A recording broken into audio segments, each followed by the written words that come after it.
Hey everyone, Eric on Paper here, and apparently you guys really like that Cthulhu video because I'm almost at 900 subscribers from like the 800 or so I started with before the video.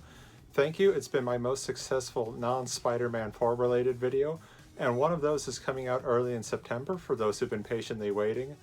In the meantime, you guys sent me some fantastic requests on my Instagram, which is also Eric on Paper.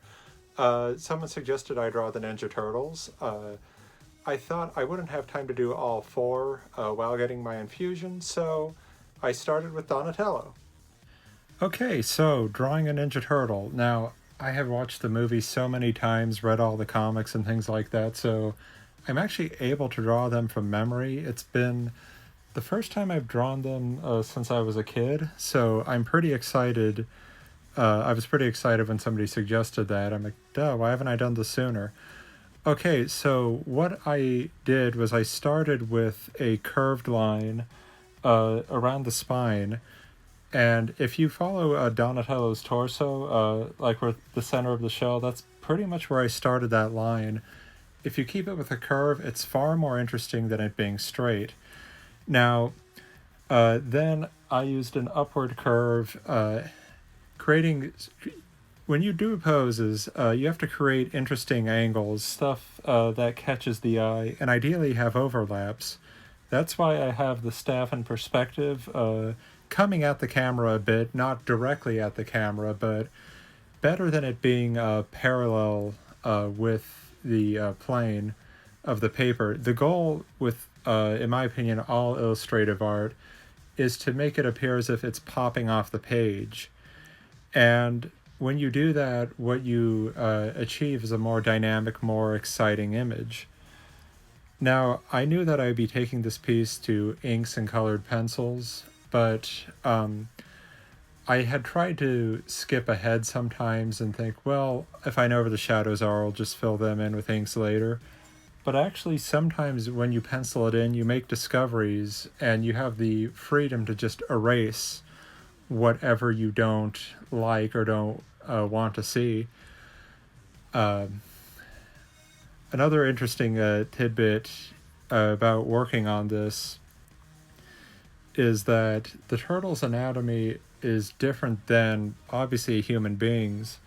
Like, I was a little concerned with the amount of bend I would really realistically be able to get in like the shell or the harder areas. But then I realized that I'm famous for overthinking many things, and sometimes you just have to bend the rules a little bit in order to get a cool drawing. I mean, you can break them, but I wouldn't rely on that too much. Just saying, sometimes rules exist for a reason. Now, with the shading, I decided that the light's coming from the upper left-hand corner, and if you're working in inks, which is a black and white medium, do everything you can to create gradients and define shapes. Like, you'll notice in this drawing, I use a lot of hatching and cross-hatching. The denser it gets, the darker the image. But also, just as important as shadowing is texturing. And that's going to come into play a lot during the color phase. But with the turtle texture, I should say the turtle skin texture, I'm keeping it a bit, I'm going to keep it a bit sleek, similar to a humanoid texture, but when I color it, it's going to have a lot more sheen, suggesting an amphibious turtle look. I think they're amphibians. There's a reason I love kaiju and didn't get into biology, because I don't want any mystique ruined. The shell, of course, is going to be much harder. I don't know what turtle shells are made out of. I really should have Wikipedia'd this, but you know what? I don't know if Eastman and Laird know what they're made out of either, so that is okay. Staff, obviously wooden. The wrappings around the staff goes the same with the with like the bandana and things like that. You just really need to suggest as much texture as possible to help sell the realism of this effect.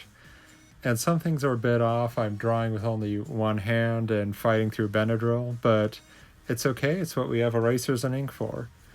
So coming up in just a second is going to be the finalized pencil version. I worked with a softer lead, and I kind of like how it turned out, but I meant for this piece to be inked. So I'm using the Micron, and Kevin Eastman and Peter Laird are big artistic influences of mine, especially with their inking technique. If you look at those early issues, it's pretty dense but pretty detailed. They draw the people, and of course the turtle's a bit cartoony, but I love the texture that they put into everything. It was a big influence when I started to seriously study art. Oh, say that 5 times fast. So I am trying to pay homage / work that into my own style. Again, spotting the blacks with a Pentel pocket brush. And this is a pretty cool image. I was tempted to leave it, but then I had these colored pencils I really wanted to use, and the first thing I did is color in the bandana. I decided to go with the purple look instead of the original red look, just because to me it just makes better sense to have them with different colored bandanas, and that was one addition from the cartoon I liked very much. Okay, now when you're doing colored pencils, leave room for the highlights. Start with your lightest color, work up to your next lightest color, and so on and so forth. And do not go back and forth over the lines horizontally or vertically. The way you want to color is with small circles, because it helps the blending go much smoother.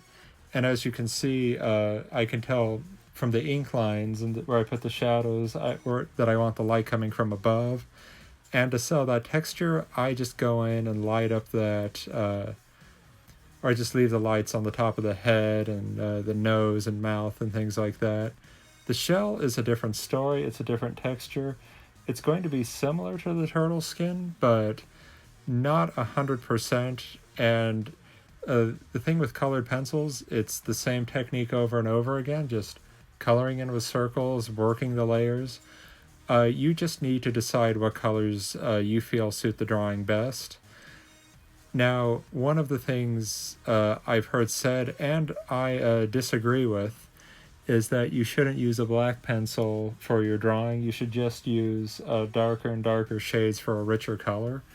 Now, I mean, I get that, but if you don't want such a vivid color, then I love using the colored pencils in this kind of muted way. Yeah, he was a lot of fun to draw in color. I'm looking forward to doing the other 3 turtles. Coming up next, I have a Warhammer illustration requested by a new subscriber, and I hope you keep telling your stories.